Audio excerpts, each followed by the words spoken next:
What is up, East Oregon? This is Dodgy, and this is your sports show for Tuesday, October 11th, 2022. This is all brought to you by Hobby Habit right here in Grande.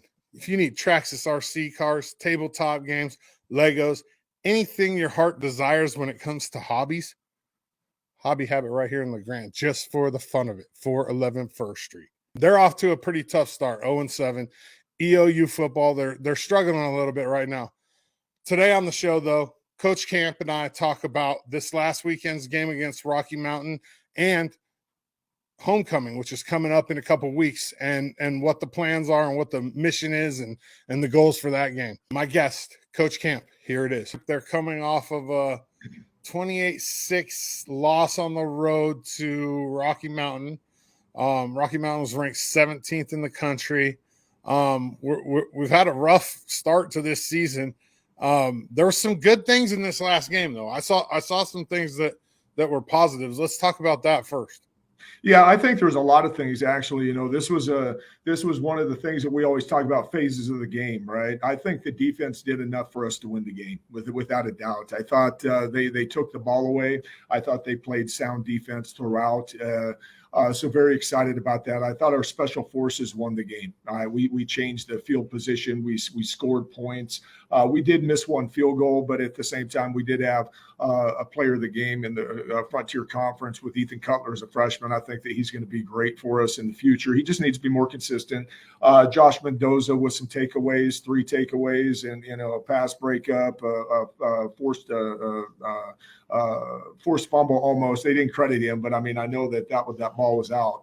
He got a tackle for a loss, though, and a tackle for a loss, right? So I think that there was enough things in those phases that could create a win for us, right? And then, but offensively, we need to be more productive. I think that being able to be able to see what's going on and not turn the ball over. Hey, I'll be in a punt game with anybody all day long. I love it. Right. But to just stand up and just turn the ball over. I talk about giveaways all the time. And those are things that we got to be able to do, is take care of the football. I'll line up and punt. I'll do what I need to do to be able to get it into a defensive battle, which it was. But at the same time, it's just being able to see things, right? I thought we ran the ball well against these guys, right? This is a top 20 football team that we played with. It should have been 14-10 at halftime. Right. And we were inside the red zone 3 times and couldn't do anything. So we got to be more creative offensively, and that's one of the things that I've added Parker Robinson into the offensive package, and he brought a spark to us and was our team's offensive player of the week, so I'm going to continue to build on those things. And again, there are some bright spots. I thought the offensive line played well for the majority of the game. They were bringing a lot of pressure at us, and I thought we picked it up well. There's some technique things that we got to work on. I thought our running backs ran hard, right? So at the end of the day, we need to take care of the football. And like I said, if we need to get in a punt game, I live for those type of things, and we'll make it a defensive battle if that's what it needs to be.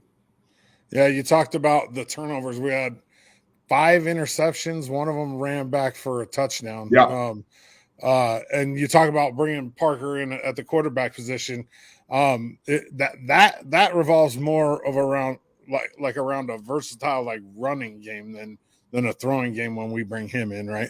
Well, yeah, yes and no. I mean, he's a dynamic offensive player. He's just a dynamic athlete. But the one thing is, as we build this package, it's the same way that we did it with Kai Quinn the first year. We split the field in half and told Kai not to look on the left-hand side, to look on the right-hand side. So it's something that in progression you can build off of this thing. Right now, yeah, hey, it's a run heavy system that we got for him, but at the same time, I'm looking to definitely build it, and it's something that I know that he's comfortable with. Again, very, very dynamic football player. Where are the other 2 guys, as in terms of returning? Well, Ross they're still banged up. That's the one thing when you play quarterback is we got to pick and choose our battles, and then to trying to set the tone is one thing, but to be smart about your body is the other thing, right? Yeah, right. Yeah, so they're PT and treatment, and we're hoping to get them back. And we got a bye week. Well, we kind of got a bye week. We're going down to play Pacific Northwest Christian College on Saturday, so that's going to be a lot of fun for a lot of younger guys, and also some older guys that are in the program that don't get to play that much. Yeah, that's a non non-scheduled game, right? That Yeah, doesn't so count. it's a scrimmage for us, but at the same time, we're going to run it like a just a normal football game. We're gonna all the special forces are up. I mean, it's going to be a normal football game, but it's going to be a scrimmage for us. Yeah. And give us a chance to kind of look at some guys, right? No, this is a great opportunity because we get a chance to look at those guys, to watch them play live, but we also get a chance to evaluate our guys, right? Some of the guys have been within our football program for a long time, to see if they can make their play, to see how much offense they know, to see how much defense they know, and again, to be able to get lined up and be able to execute when it's real is different than on practice every single day. I have some guys out there that I'm like, gosh dang, they're really, really good, but then you get them in situations. So this will be good for them. It'll be good for them to have the officials there and to be able to go and run our system and our style of play, to get a great piece of evaluation on them, to get some receipts, to be able to get some things where we can go work on this in the offseason, be able to say, hey, this is where you're at. This is what you need to do. Or, hey, you know what? Hey, awesome job. Maybe we need to look more heavily on you coming up. So it's a really good thing for us in the football program. So coming into homecoming, which is the following Saturday against Northern, put me in the locker room with you before the game. Let's go. We don't homecoming 0-7.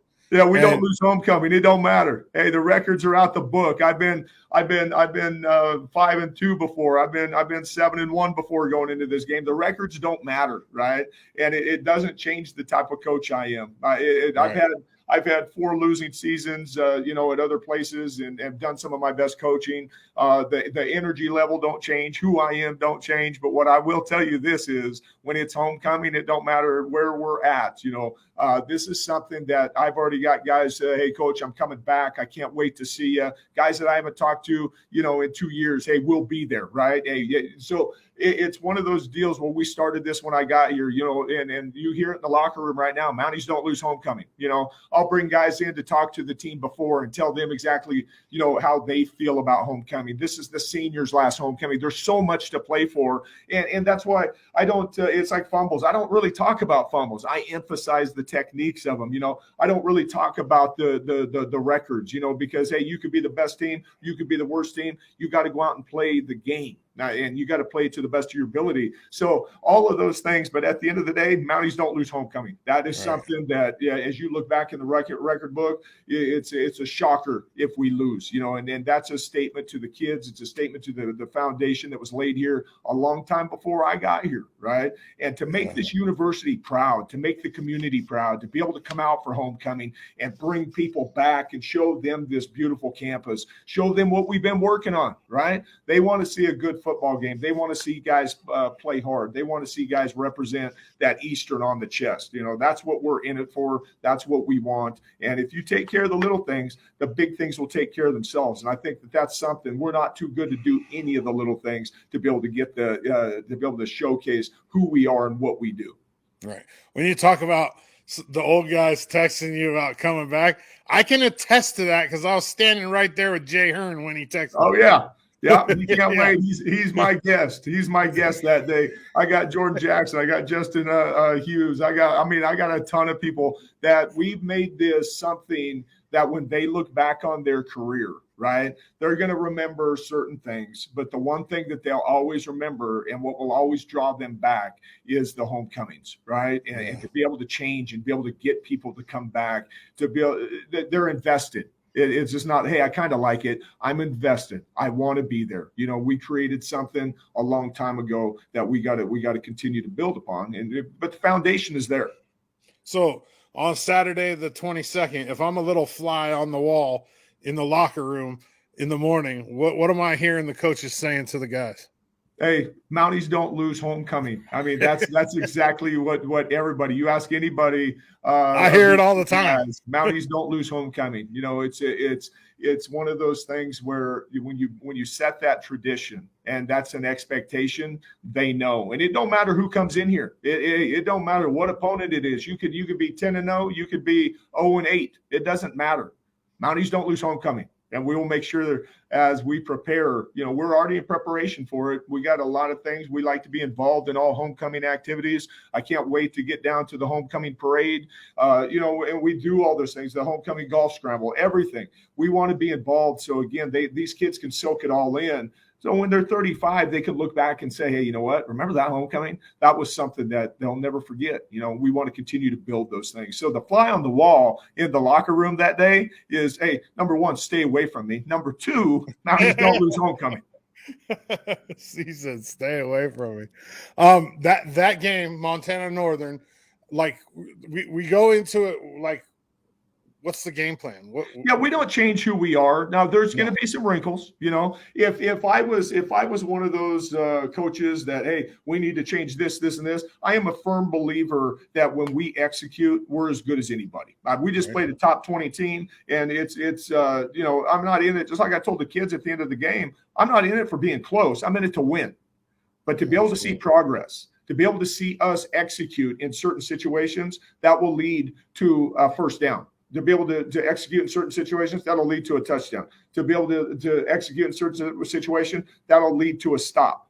Those things are what's important to me. So as we move forwards, we're still a pin, pull, toss team. We're still trying to get the ball on time and space to people that can make plays. That's who we are. Defensively, we're gonna pressure you. We're gonna man coverage you. We're gonna disguise things. Special forces, we're gonna show you multiple different punt formations, and we're gonna show you aggressive kickoff formations. We're gonna fake you in the field goals. So again, the system is in place, and I don't waver on what we do. But at the end of the day, we need to be more consistent and execute, right? And there'll be some wrinkles. Everybody likes to see some things at homecoming now. I promise you that. So I've been digging in the bag already. We got a few things, right? We got a few things. We got to get the alumni gassed up and juiced up, right? Absolutely. Well, let's talk again next Tuesday, even though it's not like a real game. Let's talk again next Tuesday about what happened and a little bit more about homecoming. Yeah, I'm super excited about it. It's going to be to be able to watch these kids put on the blue and gold, to go down to Tri-Cities, be in Kennewick, to watch them play Pacific Northwest Christian College in the scrimmage is going to be a big deal. I mean, these guys come out to practice. They're super excited, so it's good to see, especially during a bye week, because sometimes in a bye week, you're working on fundamentals, you're working on technique, you want to rest the body, but there is a definite focus on these guys getting on the bus on Saturday with me. And a lot of guys who don't get on that bus are getting on that bus to be able to go down there and basically put on their resume. Hey, this is what I've learned. This is what I've done. Coach, take a look at me. Right. So I'm very excited for it. Awesome. Eastern Oregon. He's EOU head football coach, Tim Camp. I'm Dodsey. Coach Camp, I appreciate you. I appreciate you. Thanks, Coach Camp. I always appreciate the chat. We'll talk again next Tuesday and talk about this scrimmage game this coming weekend and a little bit more about homecoming. Tomorrow, I'm going to release some more of the LHS senior spotlight interviews. And then Thursday on the show right here, 5:30 p.m., I'll have 2 EOU volleyball players. They're going to move out of the number 1 spot in the country, but they'll still remain in the top 5. They're in Caldwell playing C of I tonight. And like I said, on Thursday, I'll have 2 EOU volleyball players on my show. None of this is possible, though, without Hobby Habit right here in LeGrand. Go check them out, Hobby Habit, just for the fun of it, 411 First Street. Eastern Oregon, I appreciate you. That's all I got for you on a Tuesday. I'm Dodsey, and I'm out.